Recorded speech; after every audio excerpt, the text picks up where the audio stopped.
কি নাম ভাই? রক্তফল, টক মিষ্টি, ভালো খেয়ে দেখতে পারেন। তো এটা কি কি হিসেবে বিক্রি হয় নাকি? কেজিও নিতে পারেন, পিসও নিতে পারেন। 2-3 পিস নিয়ে দেখবি? হ্যাঁ, ভালো লাগবে।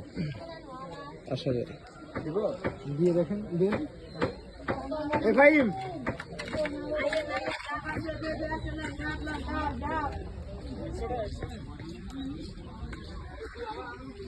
নেটওয়ার্ক পাচ্ছে না।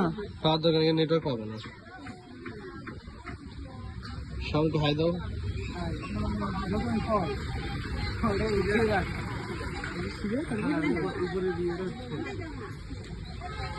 তুই নে, ওর কাজ দিছিস কি জানি? ওর ব্যাগ ওর নিয়ে চলে এই যে এইখান থেকে পোশাক আপনি নাও, ভিতরে একটা কোট আছে, ওইটা হ্যাঁ হ্যাঁ হ্যাঁ। চুষে